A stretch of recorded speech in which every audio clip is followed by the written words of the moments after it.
নমস্কার বন্ধুরা, স্বাদের সঙ্গী চ্যানেলে আপনাদের সকলকে স্বাগত। আজকে আমি বানাবো ফুলকপি আলু দিয়ে ভেটকি মাছের ঝোল। ভেটকি মাছের ঝোল বানানোর জন্য আমাদের প্রথমেই লাগছে এখানে ভেটকি মাছ। আমি পাঁচ পিস ভেটকি মাছ ভালো করে ভেজে নিয়েছি। আর তার সাথে দুটো লাগছে, দেখুন এখানে লাগছে গোটা জিরে, তেজপাতা দুটো, নুন, হলুদ, আর এটা হচ্ছে জিরে গুঁড়ো, আর এটা হচ্ছে আদা গ্রেট করা, আর তার সাথে লাগছে এখানে পেঁয়াজ বাটা, আমি পেস্ট করে নিয়েছি মিক্সিতে। আর এখানে লাগছে হচ্ছে 1 চামচ টক দই, আর এটা হচ্ছে কয়েক টুকরো আলু আমি কেটে পরিষ্কার করে রেখেছি, আর এটা হচ্ছে ফুলকপি। প্রথমে আমি কড়াইতে তেল গরম করে নিয়েছি। এবার আমি টুকরো করা আলুগুলো তেলের মধ্য দিয়ে ভেজে নেব।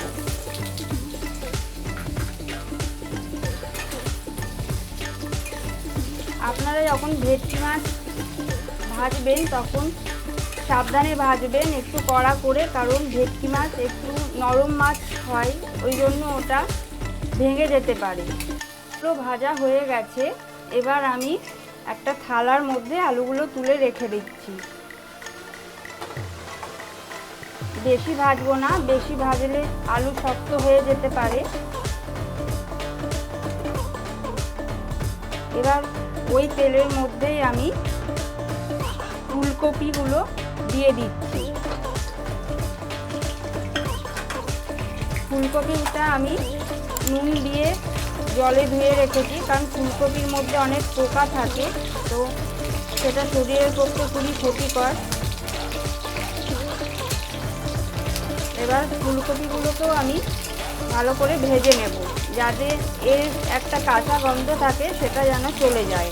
আমার ফুলকপিটা ভাজা হয়ে গেছে। এবার আমি ফুলকপিটা থালার মধ্যে তুলে নেব।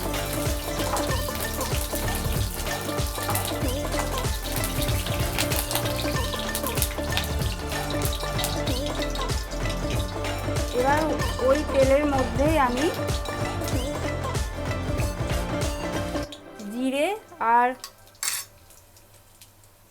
তেজপাতা দিয়ে দিচ্ছি।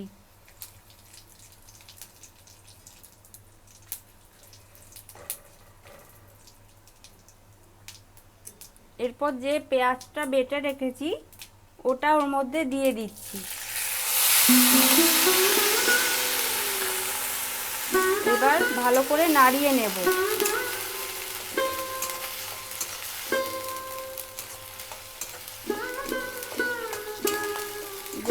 এবার ভালো করে নাড়িয়ে নেব যাতে এর কাঁচা গন্ধটা চলে যায়। দেখুন আমার পেঁয়াজটা ভাজা ভাজা হয়ে গেছে। এবার এর মধ্যে গ্রেট করা আদা দিয়ে দিচ্ছি, আর দুটো চেরা কাঁচা লঙ্কা। আমরা ঝাল কম খাই, তাই একটু কাঁচা লঙ্কাটা কমই দিলাম। এরপর পরিমাণ মতো নুন, হলুদ সব দিয়ে দিচ্ছি।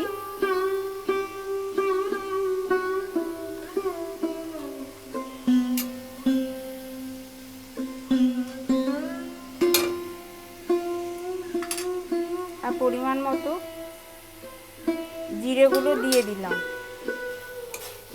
এবার এটাকে একটু নাড়িয়ে নিচ্ছি।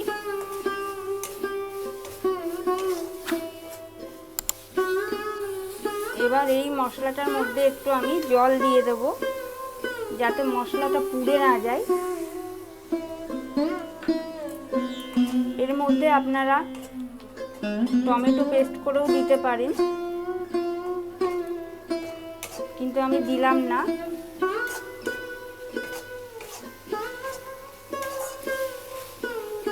এটা একটু ভাজা ভাজা হয়ে যাবে, আর মশলা থেকে যখন তেল ছেড়ে আসবে তখন এর মধ্যে আমি দইটা মেশাবো।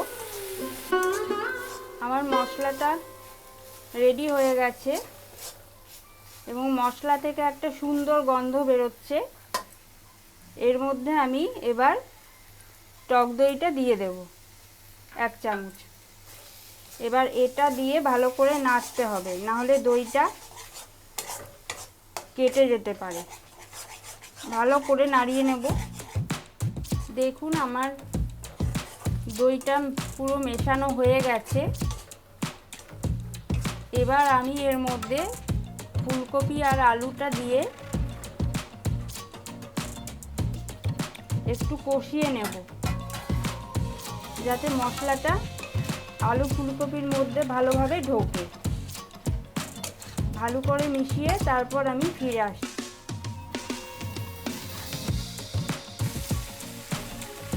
দেখুন আমার মশলা দিয়ে কষানো হয়ে গেছে আলু ফুলকপিটা। এবার আমি একটু ঢাকা দিয়ে দেব।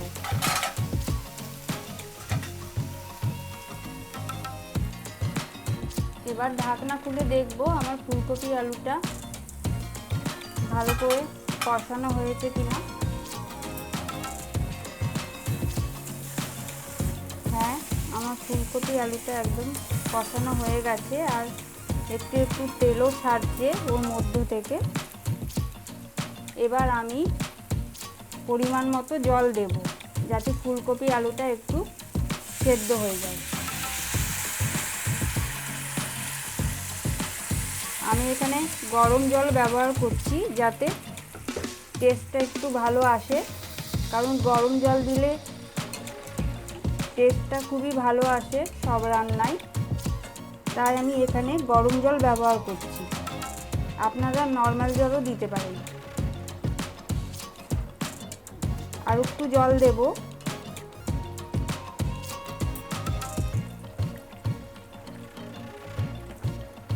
এবার আমি একটু নাড়িয়ে নেব।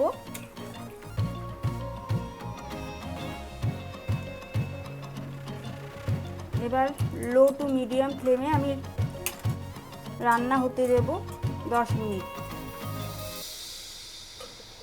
আমার 10 মিনিট হয়ে গেছে। এবার আমি ঢাকনা খুলে দেখব যে সেদ্ধ হয়েছে কিনা আলু ফুলকপিটা।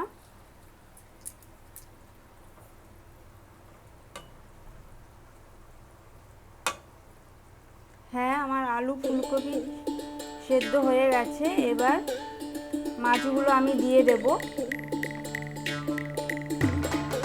যাতে মাছের মধ্যে মশলাটা ভালো করে ঢোকে, ওতে খেতে ভালো লাগবে। এবার আমি মাছগুলো দিয়ে ভালো করে নাড়িয়ে দেব, যাতে মাছগুলো ঝোলের মধ্যে একটু ডুবে থাকে।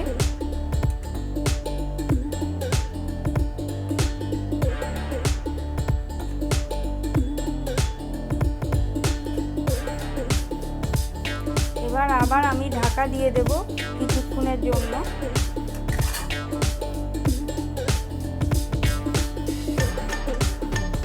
এবার ঢাকনা খুলে দেখব আমার ঝোল রেডি হয়েছে কিনা। হ্যাঁ, আমার ঝোল একদম রেডি হয়ে গেছে। এবার ওপর থেকে আমি একটুখানি গরম মশলা গুঁড়ো ছড়িয়ে দিচ্ছি। এবার ভালো করে নাড়িয়ে দেব, যাতে ঝোলের ভেতরে গরম মশলাটা ঢোকে, খেতে ভালো লাগবে। এবার 5 মিনিট গ্যাস অফ করে ঢাকা দিয়ে রাখবো।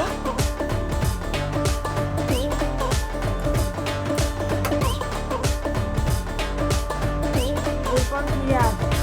এবার ঢাকনা খুলবো 5 মিনিট পর। দেখুন আমাদের ঝোল একদম রেডি হয়ে গেছে পরিবেশন করার জন্য।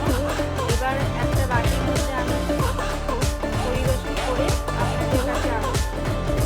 দেখুন আমি একটা বাটিতে পরিবেশন করে নিয়েছি। গরম ভাতের সাথে দুর্দান্ত লাগে। একবার হলেও অবশ্যই ট্রাই করুন আমার এই রেসিপি। যদি ভালো লেগে থাকে তো অবশ্যই লাইক করবেন, শেয়ার করবেন, আর সাবস্ক্রাইব করতে ভুলবেন না। আর অবশ্যই কমেন্ট করে জানাবেন কেমন লাগলো। ভালো থাকবেন, সুস্থ থাকবেন। আবার হাজির হয়ে যাব অন্য কোনো রেসিপি নিয়ে। ধন্যবাদ।